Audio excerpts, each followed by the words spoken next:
Dar boa tarde de novo, boa tarde eu sou, boa tarde turma. Vamos me apresentar um pouquinho, a gente já se conhece, né? De vista. Meu nome é Roger Silva Vargas. O meu seminário corresponde ao habilidades musicais, expressão e interpretação. A escolha desse tema por mim foi basicamente pela preferência da prática em performance, né? E esse tema seria interessante para nós todos fazer como se fosse uma pequena performance para vocês. Eu escolhi uma sonata de Antônio Vivaldi. Eu não vou tocar ela inteira, seria uns 10 minutos mais ou menos, mas eu acho que vai servir de substância eu tocar um movimento lento, o terceiro movimento, que vai servir sempre de exemplo prático para a teoria, né? Então vamos lá.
Gente, antes de ele nesse texto, antes de ele explicar e falar a respeito da expressão, de interpretação, ele vai separar, né, esses dois temas.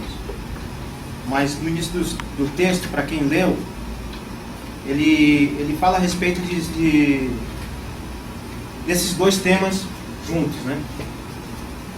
No início do texto, já tem essa frase destacada dele, né? Expressão e interpretação como comunicação intencional. Quem tiver o texto aí pode acompanhar. E mais adiante a gente vai ver que isso existe para que o músico comunique algo ao ouvinte. E ele mesmo fala que isso vale-se a todas as culturas. No ponto seguinte, o ponto crucial da performance expressiva é a sutil manipulação de som, ataque, tempo, afinação e timbre. É o que ele chama, esse trecho, de parâmetros de performance expressiva, alguma coisa assim. Ele diz que o som, o ataque, tempo, afinação e timbre, do jeito que você vai usar, manipular, é que vai fazer com que a performance seja expressiva. Eu apresentei para vocês aqui um movimento de uma sonata, mas poderia ser muito bem uma canção de bossa nova, um jazz, até mesmo um heavy metal, um rock, seja lá o que for. Qualquer estilo vai ter sempre, qualquer desse estilo que seja expressivo, como performance, vai ter como é que se fala? Essa sutil manipulação de som, ataque, tempo, afinação e timbre. O ponto seguinte é a expressão, um conjunto de detalhes que abrange todas as características que podem alterar a identidade musical. Um exemplo claro disso foi voltando nesse exemplo que eu toquei para vocês, uma música que faz parte do período barroco, né? Ser uma composição de Antônio Vivaldi. Então, qual foi a minha maneira de alterar isso? A música está escrita, as notas, e no estilo barroco você repete sempre a música. Então você toca ela como está escrita e repete, fazendo pequenas ornamentações. Para quem deve conhecer, depois eu vou explicar mais adiante com a partitura, como eu trabalhei essa ornamentação. Então essa foi a maneira de eu alterar a partitura, não alterar as notas, mas sim a identidade, correto?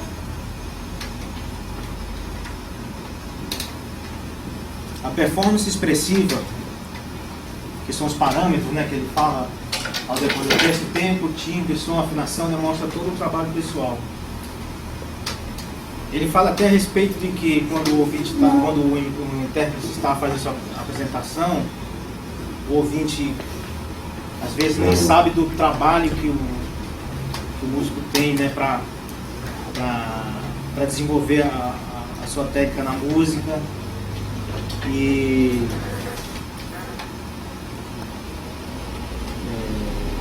enfim,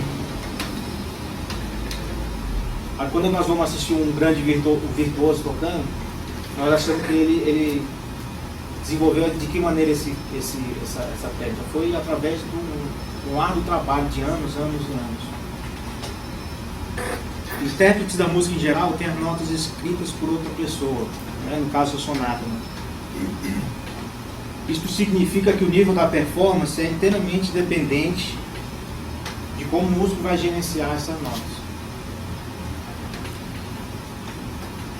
Logo em seguida ele fala a respeito de estudos científicos gerando desconforto.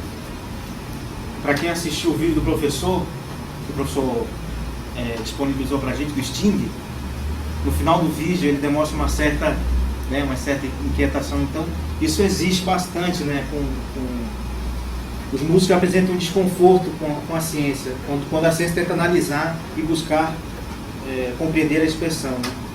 É como se a ciência estivesse invadindo o núcleo misterioso e pessoal do artista. Porém, essas pesquisas através da ressonância magnética e outras análises científicas também, de bases históricas, isso só vem a somar para que o músico tenha um desempenho maior, ou seja, direções novas de interpretação.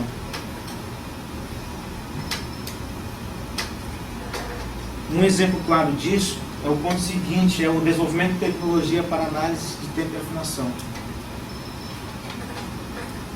Eu toquei para vocês aqui a sonata e toquei com um playback. Eles são meio sofisticados que, sei lá, 40 anos, não, eu posso dizer com certeza 10 anos atrás não existia. Né? Por exemplo, 20 anos atrás isso era impossível, você teria que ensaiar ali com a pessoa sempre para tentar. Hoje não, você já consegue desenvolver seus problemas sozinhos, através desse desenvolvimento da tecnologia de gravação. E por sua vez vai permitir análise de tempo. No caso desse playback não, que ele só tem um tempo definido, né? Mas no quesito de afinação, né? Mas para o análise de tempo, o autor também cita nessa mesmo desenvolvimento da tecnologia a criação do MIDI, né, que ele chama aqui Musical Instrument Digital Interface. Esse pode ser uma revolução na educação musical. Vou mostrar um exemplo para vocês desse mesmo movimento que é disponível na internet, com o MIDI. Já está outro tempo e tudo, mas esse MIDI você pode abrir num software de música e você vai ali botar o andamento que você quer. Então, quer dizer, você já vai começar a analisar o tempo da música que você quer. Vocês escutaram que tem a melodia inicial, nesse software você pode tirar essa melodia, né? Foi basicamente o que eu fiz, e depois disso eu fiz transformei o MIDI em MP3, ficou praticamente um som piano.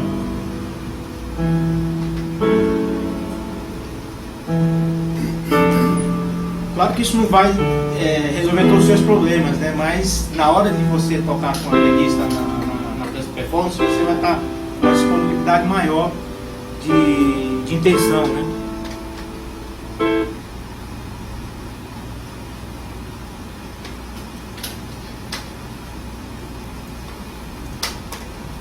Aí que eu falei para vocês, ele já entra na expressão, ele esmerilha um pouquinho, ele define, ele cria umas definições a respeito da expressão. A expressão refere-se a variações aleatórias por regras idiosincráticas e outras características que os performers inserem em uma apresentação. Eu poderia dizer essas outras características no nosso caso desse movimento. Eu vou tocar para vocês esse trecho no segundo sistema aqui, que é uma tercina, e eu fiz de acordo com a minha capacidade, inserir essa característica que é do estilo barroco, por exemplo, na repetição desse trecho. Eu não vou tocar toda a parte, mas vou dar um exemplo para vocês. Ele está escrito assim, né?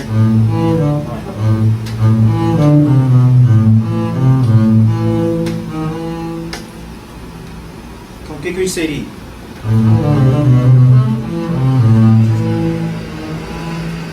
Essa ornamentação é como se fosse uma improvisação, uma liberdade que o intérprete tem de explorar a melodia, mas sendo que na primeira vez que você toca como está escrito.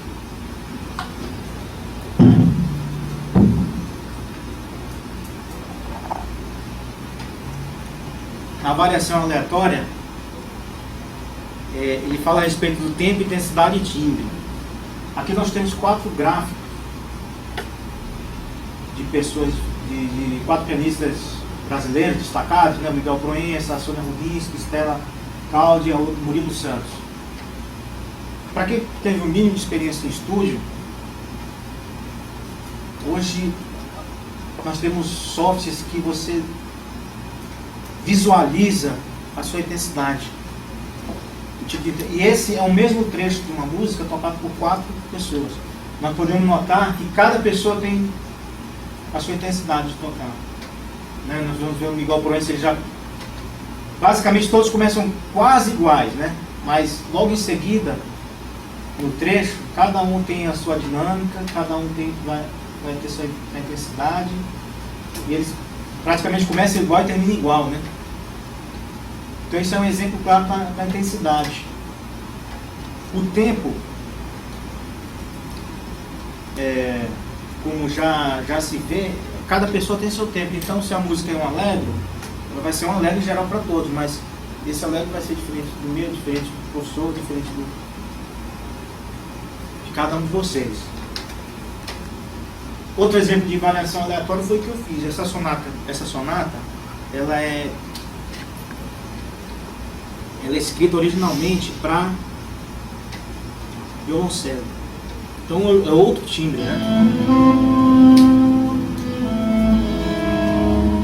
Vocês notam, voltando ao desenvolvimento do projeto, olha o técnico cravo, praticamente igual com o playback, né? É impressionante. Assim. Eu ia apresentar para vocês com um vídeo, só que eu consegui esse playback semana passada. Então já me ajudou bastante. Né?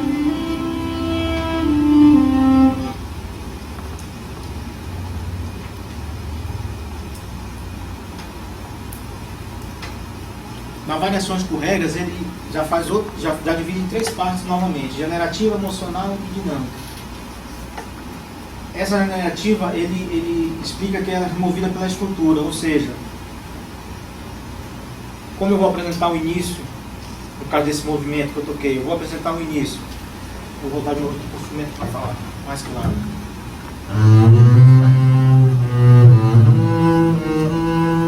Seria um tema do movimento, né? Em relação ao final,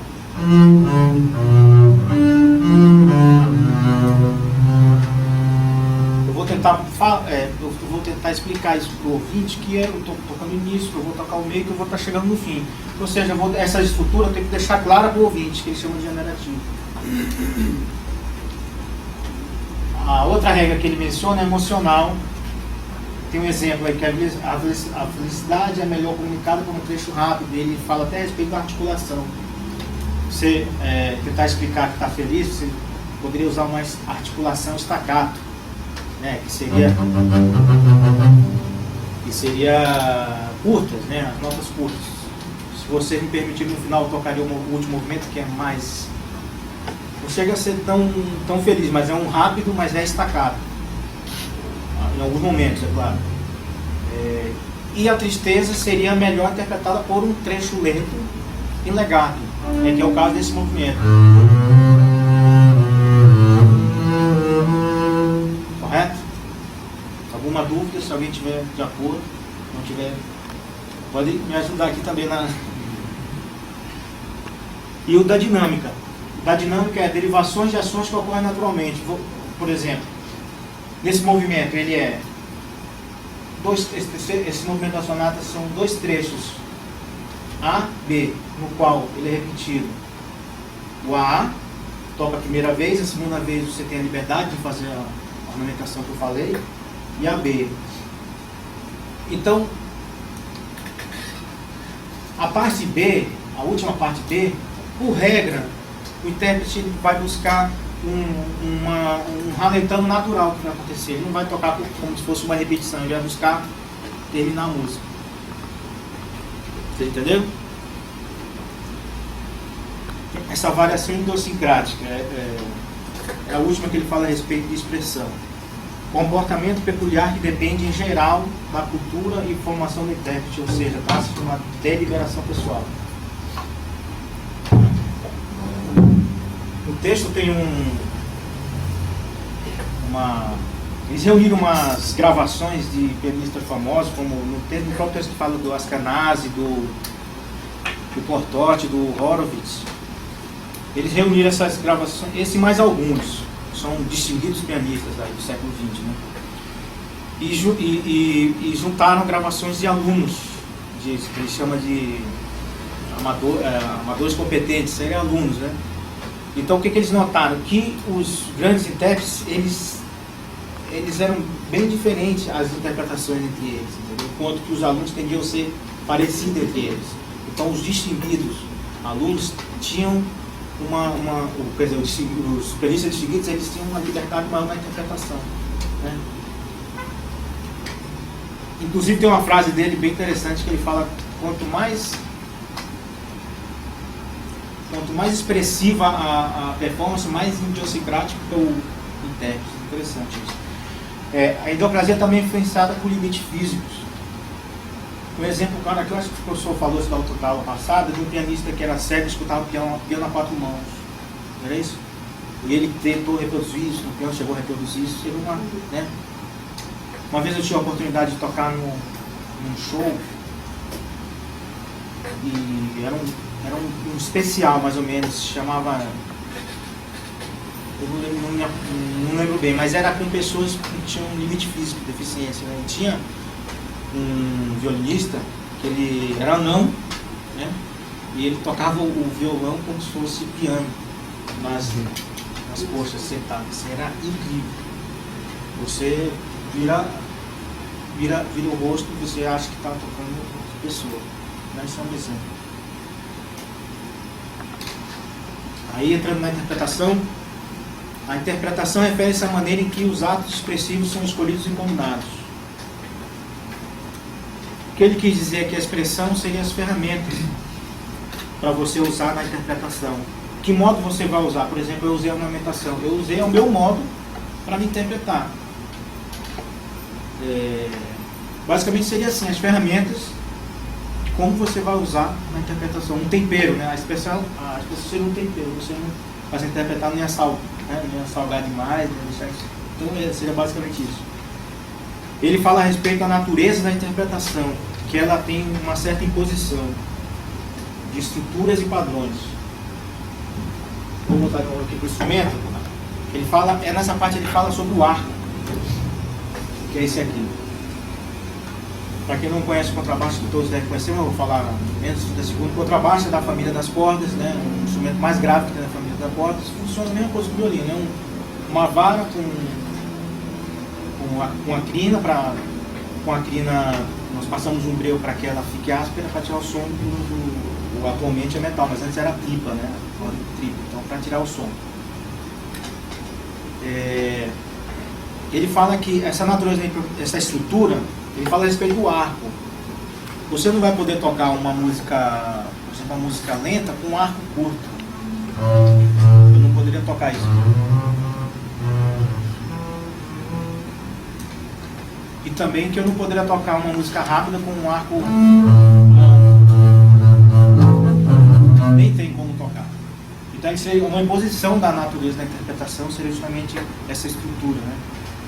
Que ele chama de estrutura. Ele faz um exemplo lá a respeito do arco. Estruturas e padrões.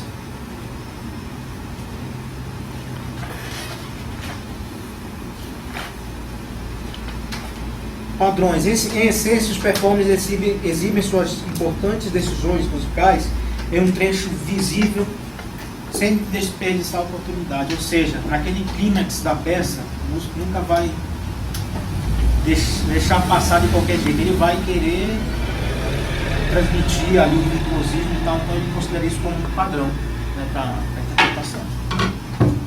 Ao escutar a música, o ouvinte demonstra interesse aos aspectos de uma composição. Ele fala a respeito que esse impacto emocional que o ouvinte tem funciona como um ponteiro em uma escala.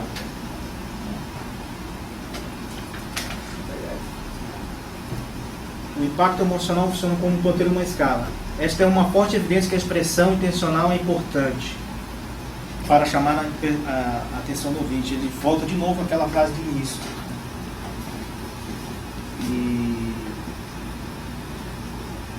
Enfim, seria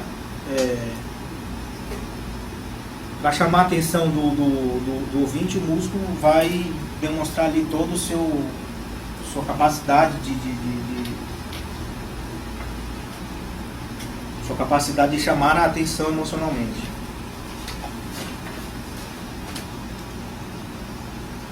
Antes de chegar nos finalmente,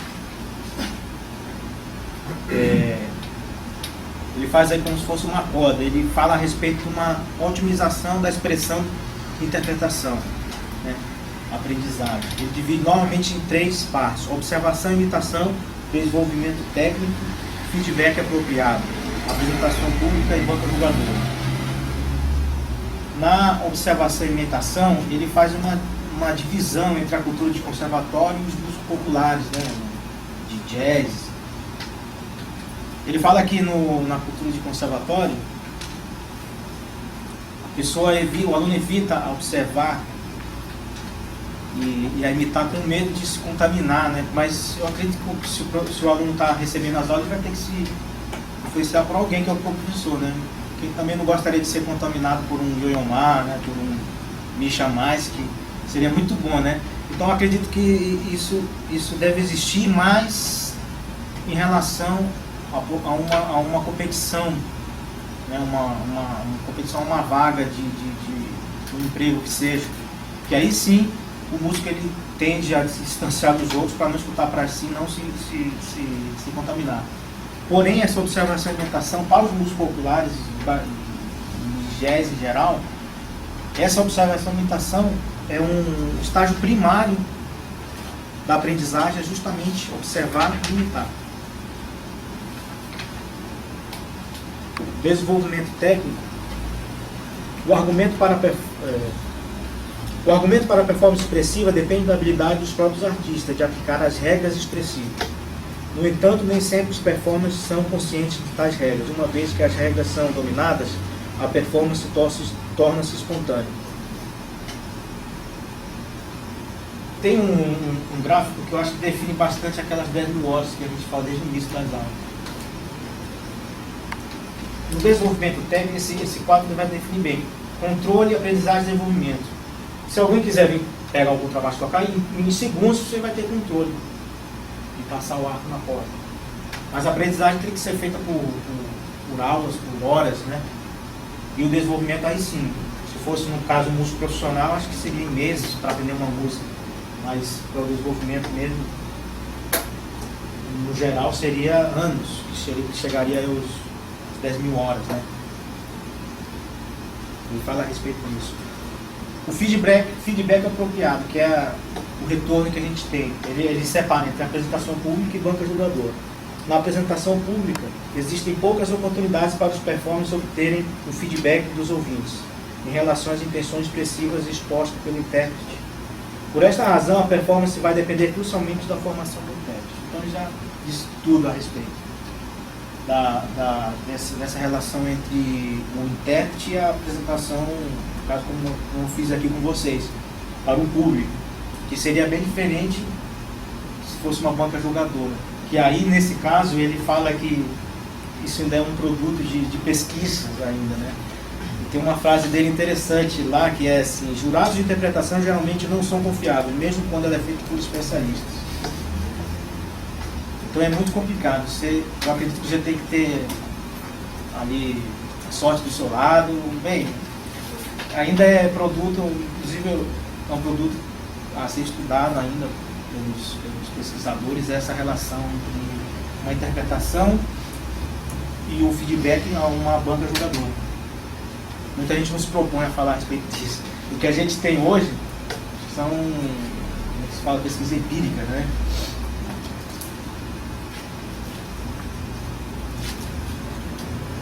Gente, concluindo o trabalho,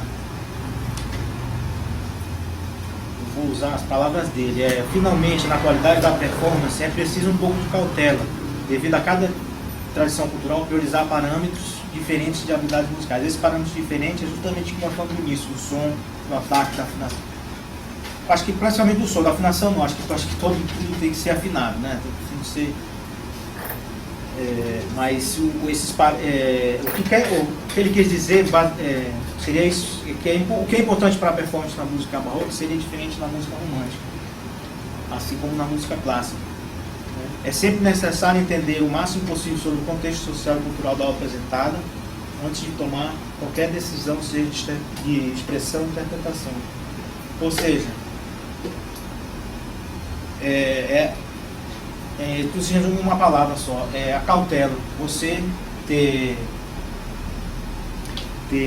cuidado quando vai interpretar uma obra e não tentar descaracterizar ela, né, dentro do seu estilo. Eu usei como biografia o texto do Lema, do Slobodan, textos complementares da Sônia Albano, da Marília e a sonata do Antônio Vivaldi. Obrigado.